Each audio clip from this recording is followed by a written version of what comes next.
Para entender como funciona um ar-condicionado, vamos seguir o fluxo do refrigerante. Primeiro, vejamos o fluxo geral. Este é o compressor. Se compararmos o refrigerante ao sangue, o compressor seria o coração. Ele circula o refrigerante e o comprime, aumentando sua temperatura e pressão. Em seguida, o refrigerante comprimido pelo compressor flui para o condensador.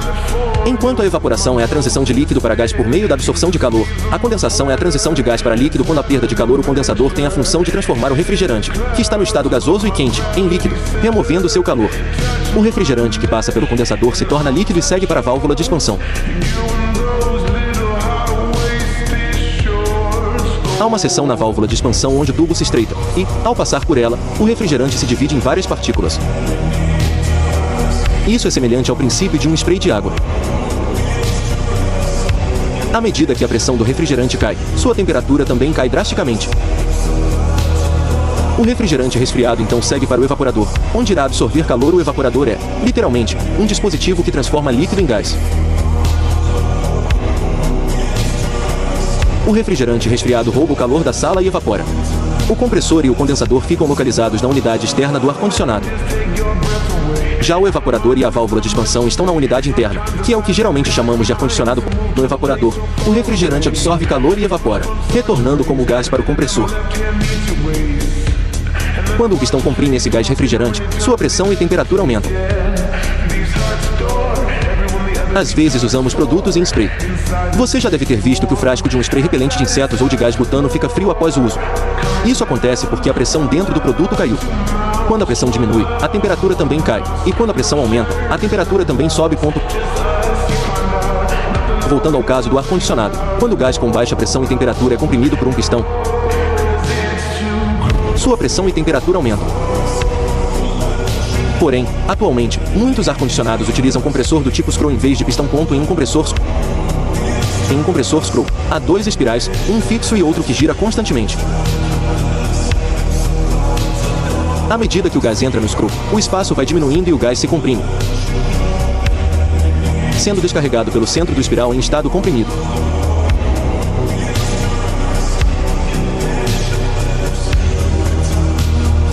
O uso desse tipo de compressor se deve à eficiência no aproveitamento do espaço, o que permite que os aparelhos sejam menores, com menos ruído e vibração. O gás comprimido então segue para o condensador, onde será resfriado até virar líquido. A temperatura do refrigerante após passar pelo compressor pode ultrapassar 80 graus Celsius, estando no estado gasoso quente. Esse refrigerante passa pelo condensador e é resfriado gradualmente com o ar frio de ventilador. Quando um líquido evapora, ele absorve calor e vira gás. Ao se transformar em gás, sua energia cinética aumenta. Quando o gás perde calor, sua energia cinética diminui e ele se transforma em líquido. Em outras palavras, um gás resfriado se torna líquido. O refrigerante no estado gasoso e com alta temperatura perde calor ao passar pelo condensador. Com isso, ele se condensa e, na saída, se transforma praticamente em líquido. Embora o refrigerante tenha liberado parte do calor ao passar pelo condensador, ele ainda está quente.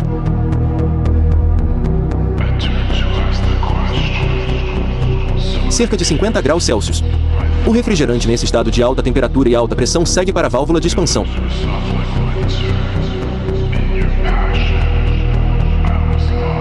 Antes fluindo por um espaço amplo, agora ele passa por uma área estreita, e sua pressão cai. Com a queda de pressão, a temperatura também despenca. O refrigerante resfriado é enviado ao evaporador. A válvula de expansão é conectada a um sensor de calor sensível, instalado na saída do evaporador, que detecta a temperatura. Dentro desse sensor há um fluido sensível a mudanças de temperatura. Quando a temperatura na saída do evaporador aumenta, a pressão do gás também sobe, comprimindo uma mola que envia mais refrigerante ao evaporador. Quando a quantidade de refrigerante no evaporador aumenta, o resfriamento também aumenta. Quando a temperatura na saída do evaporador cai, a pressão do gás cai e a quantidade de refrigerante enviada ao evaporador também diminui. Aplicando esse princípio, o ar-condicionado controla a quantidade de refrigerante injetada no evaporador para evitar o excesso de resfriamento.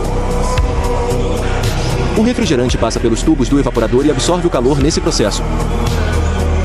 Quando a bandeja coletora começa a funcionar, o ar quente da sala é enviado ao evaporador e o ar resfriado é liberado. Os ventiladores usados na unidade interna do ar-condicionado têm formato cilíndrico, em vez do formato tradicional de hélice. Esse tipo de ventilador é chamado de impulsor, impeller. Como os ar-condicionados de parede não podem ocupar muito espaço, utilizasse esse tipo de ventilador em vez do de hélice. Quando você deixa um copo gelado no ambiente, sua superfície fica coberta de água. Isso acontece porque o vapor do ar perde calor e se condensa. Da mesma forma, os tubos por onde passa o refrigerante frio também ficam cobertos com gotículas de água. Essa água é armazenada em uma bandeja de drenagem, e quando atinge certo nível, é escoada por um tubo para o exterior.